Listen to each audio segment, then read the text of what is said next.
Hello everybody and welcome to the championship decider here at Monza today. We've got 4 drivers who could still win this world championship. Jacques Swaters, the championship leader on 29 points, just a point ahead of Luigi Villoresi, but 5 places ahead of him on the grid. Villoresi will have to come through like he did last year. You've got Louis Rosier and Mike Hawthorn also in touch on 24 points each. So here we go then. So it's Swaters on pole with Shell and Rosier alongside. Villoresi got to come through from 6th. Let's see how this start goes. And it is a start that's going to benefit those 2 Ferraris, Rosier and Swaters. And Shell is getting crowded out there. And through we go. Down, coming down towards the first turn. And when we get there, and those 2 Ferraris are still there. Shell pulling out now to have another look. He would love to spoil the Ferrari party and get the win that Simcagordini missed out on in France. But I don't know if that's going to happen because those Ferraris are crowding him.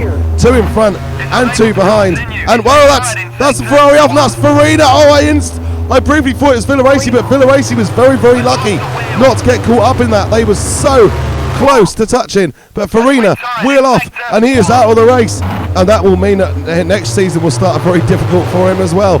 I believe he is staying with Ferrari, but being that far down he might gain a few places through driver switching teams, but that's disappointing for Farina. That's another off. Who is that? I couldn't quite see. I saw a nose going off. I don't think it's any of the front runners. No, it's Fangio, is it? And Fangio runs off, and a few of his Maserati teammates get past him. Others go off in sympathy. But there is Byra up into what I think we've had a retirement. So, yep, the game is a position behind. So, yeah, Byra are currently up in a 5th place in the Connaught, on for a point, but he does have Albertoascari catching him up. Swaters continues to lead. No, he doesn't. Rosier is the one in the lead. Louis Rosier leading, but with Jacques Swaters in 2nd, a win would not be enough for Louis Rosier to take the world title. But Swaters will try to do it with the win here, and that's Shell, I think, running a bit wide and getting very slippy, and Shell is off. And will Villoresi be able to avoid him when he comes through?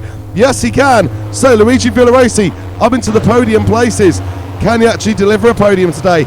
He's got a lot of ground to cover if he wants to try to catch up. Well, that's another off, and that is Mike Hawthorn, and that, I believe, is going to be his world championship hopes over. So that will narrow it down to 3, and Ascari going past Byra. That is 4. What I believe is 4th place, as Shell is still listed as being ahead of them, but of course he is out of the race. So Ascari going past Byra. Byra still in the points though in that Connaught, incredibly, so he's doing well. Connaught might be the only team other than Ferrari or Gordini to get points this season without the craziness of a race like France.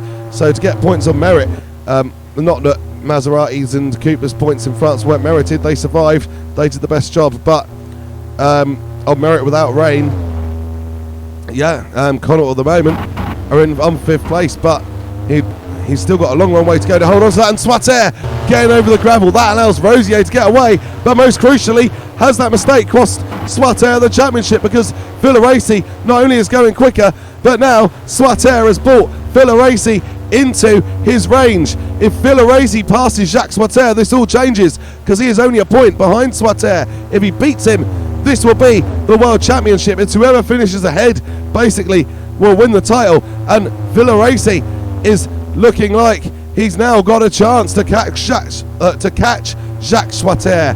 Rosier wouldn't be able to catch on either of them if they finish 2nd or 3rd in any order, because Rosier is too far behind. He needs them to tangle and go down and out of the points to give Louis Rosier the world championship. But Jacques Swaters he's still there in place of Villoresi. We're only halfway through the race, and you can see visually Luigi Villoresi is catching Jacques Swaters, and this could well turn out like last season with Villoresi fighting for in Monza to win the championship. He is right there with Jacques Swaters, and there's still half the race to go, and Swaters hasn't got any pace to fight him off. He's just going to have to hope for the best. I mean, Swaters is consistent. That is the thing that's counted for him most this season. And then when he's had opportunity, he has managed to take a couple of victories. It's not looking like it'll be his day to get victory today, unless anything happens to Rosier. And Villoresi, though, is really applying the pressure. And this is the opportunity that Luigi Villoresi needs to become the first consecutive world champion in Formula 1 and the first double world champion Well, Villoresi is really going to give it everything here. He looks out wide. He'll cut back in to try to get a move set up. I think Fangio, wasn't it, who pulled a move like that to win the 1950 race on one of his teammates. And Villoresi is trying to do the same thing, but he's got it too far. He's putting the boot a bit too far, and Villoresi loses ground. And that might just clinch the World Championship for Jacques Swaters. Surely Villoresi has not got enough time to catch him now. He's still in his sights, and Villoresi will set about trying to catch him again.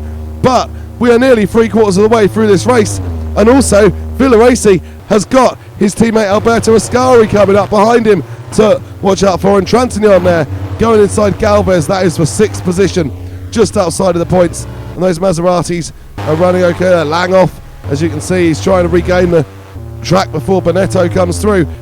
The Ascari is going to give Villoresi something to think about from behind, but Villoresi can only afford to concentrate on what's in front of him, because he won't win the World Championship by worrying about what albertoascari's doing. He's going to win the World Championship by catching Jacques Swaters, but realistically he needs Swaters to make a mistake now. If Swaters does what he's done best all season, keeping it on the island while everybody else is either spinning or not spinning, depending how they feel on the day, then he's surely got this World Championship wrapped up.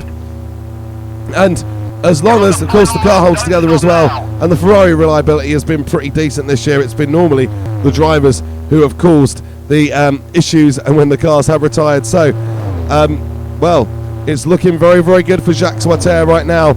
We've had, and it'll be the first non-Italian world champion if he beats Villoresi today. We've had 3 Italian world champions. This could possibly be a Belgian one, although it'll still be in an Italian car. And what a performance from Jacques Swaters. No one fancied him at the start of the season, but I think he scored points in virtually every race. I think he might have finished 6th in one of them, but this has just been an incredible performance. He's made sure he's always been there.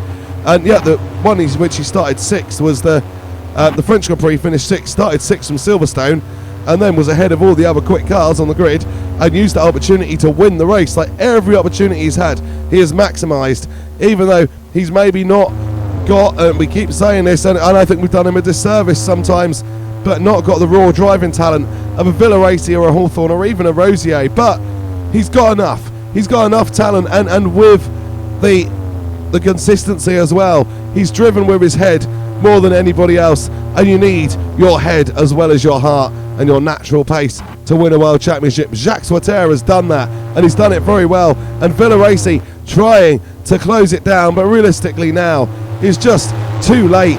And Louis Rosier, we haven't barely watched him because he's up at the front, but Louis Rosier is not going to win the championship, but he'll win the race and come within a few points of it, as Louis Rosier comes down the start finish straight and takes the victory in Monza for Ferrari. But most crucially, it's Jacques Swaters in 2nd place, and he claims the world championship, the first non-Italian to do so, still on Italian soil and still in an Italian car.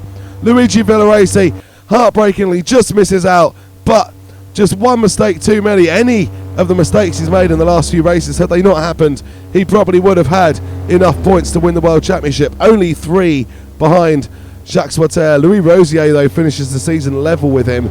So, yeah, unfortunate for Luigi Villoresi, but there are always reasons why you win and reasons why you lose. And I think the races we've seen from France onwards have been clear reasons why Villoresi has lost.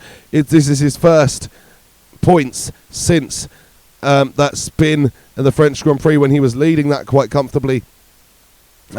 Anyway, Louis Rosier wins the Italian Grand Prix for Ferrari. Jacques Swaters 2nd, Luigi Villoresi 3rd, albertoascari 4th, only his 2nd points finish of the season and his best finish of the season as well. And Prince Byra holds on in the Connaught. You can see the gap with mauricetrintignant, simcagordini was negligible, but Byra just about held on. So he does pick up a couple of points on merit in that Connaught. What a great performance from Byra in the final race of the season. So the World Championship then, Jacques Swaters wins it on 35 points, Luigi Villoresi on 32, Rosier on 32, Hawthorn 24, Farina 20, Shell 19, Trintignant 15, De Graffenried 8, Lang 6, Ascari 5, Marimon 4, Byra 3, Mieres 2 and Byra 2. The constructors, Ferrari 148, simcagordini 34, Maserati 20, Cooper 3 and Connaught 2. Thank you very much for watching what has been a fascinating season. Please like and subscribe. Take care.